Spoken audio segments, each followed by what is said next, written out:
Danny and Bree, we are here in downtown Canton. I want to let you know we just got out of a press conference about 20 minutes ago, and the Fulton County coroner, Steve Hines, did confirm with me the man that did pass during this explosion was Arturo Silva Jr. He is 38 of Mapleton, Illinois. All we know as of right now is that 48 buildings need few repairs, 6 need repairs, and 3 are a total loss. Last night when the explosion happened right after 5 o'clock, the city knew that they had to come together. And when they came together, it wasn't just this morning, it started last night. But when the sun rose this morning, they saw how their downtown square was hurt. The city of Canton stands in for the past 24 hours. At 4:10 Wednesday afternoon, Ameren responded to reports that a contractor had hit one of their gas lines. Ameren arrived on the scene to squeeze off the gas and was making repairs when a boom heard across 20 miles. 10 blocks away from here, and I heard the explosion in my house. I thought a tree had fallen in my yard. That's how loud it was even there. Laying on the couch watching TV. I live right around the corner, and it rocked me like somebody hit my house with a truck. I jumped up and I looked out the window to see what was going on, and there was a big puff of smoke. It looked like a mushroom cloud. And we actually thought it was a bomb that went off. That thunder and smoke was a gas line exploding in the downtown square of Canton. 1 Ameren worker died, 11 others were injured. Police departments and first responders from around the area rushed to the scene to find the downtown in ruins. Business owners and employees jumped into action. And me and another older gentleman, we directed ambulances to where they needed to go and helped resuscitate the best we could, and we all just kind of stood around in shock and awe. Hundreds stood in shock after Wednesday night's explosion. Business owners and community members agree it's a blessing the explosion didn't happen earlier in the day. I think everybody's thankful that, even though one fatality is horrible, but it could have been a lot worse. And so I think, like I said, buildings can be rebuilt, so I think we'll be good. The downtown of Canton has many historic buildings, but members of the community have faith. It'll be a long recovery for the next few weeks, and I know there's people out of jobs, there's a lot of other things, but I have a lot of faith in this community as far as people coming together and getting together and doing the right thing.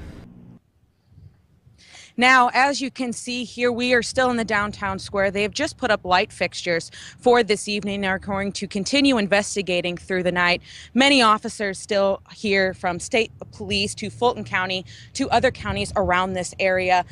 When we were in the press conference, we were told from the mayor and the state representative of this area that they are extremely proud of this community and how much they have come together to be able to clean this all up.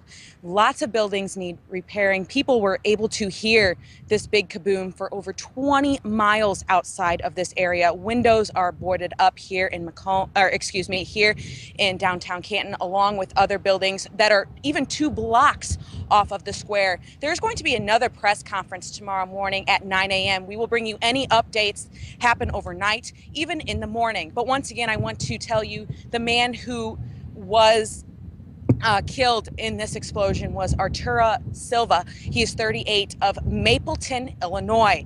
But that's it for right now. I'm in Canton. Any updates we will bring you on Facebook and Twitter. Just search News 3 WIU. Reporting in the downtown Canton Square, Emily Manley, News 3. Now, Emily, you've been there in downtown Canton all day. Can you tell me what the mood has been like there? Danny, I have to tell you, the neatest thing about this whole thing is their downtown square has tons of historic buildings, and a lot of it is ruined. But the community has kept the faith. They have come out here. There's tons of volunteers. They've brought food, water, anything to help anyone that is needed in this time. And they've come together. And the few people that I have talked to in this community have told me that this is not going to stop them. They are going to continue to rebuild. It's going to take months. It's not going to happen overnight, but they are going to do everything that they can to make sure that they are ready to go, especially during this holiday season coming up. But this community has great faith, and they tell me that they will rebuild with no problem. The city of Macomb is mourning after the loss of a city employee. Good afternoon and welcome to Live at 4. On Monday, Fire Chief Andy Taylor was laid to rest after an apparent suicide on Thursday. Taylor was the chief for 10 years and worked for Macomb Police Department for 20. 6-year-old Andy Taylor was found dead Thursday on the 300th block of University Drive. A passerby found Taylor and called police right before 4 p.m. Not long after police arrived, Mayor Mike Inman canceled Town and Gown. Inman told the media the event to kick off homecoming was canceled due to a city employee's death. 17 hours later, McDonough County Coroner released the name of the city employee at a press conference Friday morning. Macomb City police officers were called to a wooded area near the 300 block of University Drive at 3:52 p.m. Thursday, September 29th, after a pedestrian walking in the area placed a call to McDonough County 911 reporting the discovery of an individual who was unresponsive. Upon arrival, officers discovered Macomb Fire Chief Andy Taylor, 46, who was pronounced dead at the scene by McDonough County Coroner Eric Jameson. Inman went on to say that the city sends their prayers and support to Andy's wife, Margaret, and their sons, parents, and extended family. Our fire department has lost a well-respected leader, and our community has lost a dedicated public servant and friend. The city has shown their support by placing a memorial outside the firehouse. Fourth graders from nearby St. Paul Elementary, friends, and strangers have stopped by to show their support for the loved fire chief.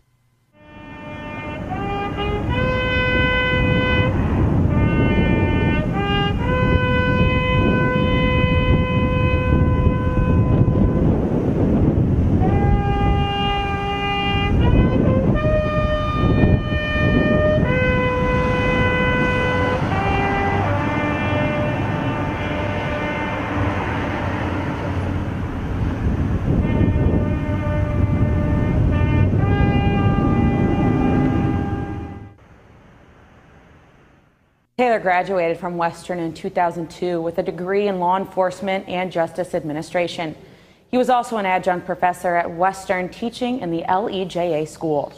Macomb Deputy Chief J.R. Hyde has been named the interim fire chief until the city can go through the hiring process for a new chief. Hyde joined the department in 1998 and was appointed deputy chief in 2009. The investigation into Taylor's death is still ongoing. An EF0 is the weakest tornado possible, but don't let that number fool you. It's destroyed houses, grain bins, and trees. It looks like a tornado touchdown just off out here in the woods, and then traveled east and hit this house. It looks like EF0 to EF1 damage at this point. We got to go downstream and take a look and make sure that there's any more damage. Daryl Eisenberg, his daughter, and his brother all live within a half mile. Of the three, his was the only one not affected. Well, they said there was a warning, and we was watching it, and it got real quiet at the house after some hail, and then all of a sudden my daughter called me and said the tornado had hit here, which is only a half mile away. So Eisenberg was relieved that when he got to his daughter's house, the only thing destroyed was a grain bin. But that wasn't the case nearly half a mile up the road. The residents of this home had their windows blown out and roof removed. The homeowners did not want to be on camera, but told me the husband was the only one home at the time. He grabbed a couple of water bottles and a banana and headed to the basement. A few minutes later, he heard the roof being torn off and the shattering of windows. He and his family are safe and are working to salvage what they can of their home. The Red Cross was in the area making sure this family and other residents were safe. We're out doing our disaster response, checking on the people in the community and seeing if there's any help that we can do for them. Eisenberg says the town was lucky because the tornado could have been much worse. Well, of course, she was worried about somebody being hurt, but it turned out that nobody was hurt, or injured. And we got a lot of debris we've been cleaning up, but other than that, everything went pretty well, considering, Cesar King explained that the National Weather Service determined it was a tornado, not just high winds. With a tornado path, you're looking for a convergent pattern, so that the trees are going to be facing each other. In the downburst or a straight line wind damage, they're going to be spread out in opposite directions. So now that the tornado has left its mark, families and people of the community are ready to help those in need. The mud dries up so we can do something. I guess we'll start doing whatever we need to do to clean it up and make it look better, So right now it looks pretty crazy. There's a grain bin that has to be cleaned up, and so the families and community will get together and work on that. Awesome. Although people affected may have lost property, personal belongings, and even the roofs over their heads, the people of Maywood say they're grateful for their safety. No one was hurt because of the precautions they took after the warning was issued.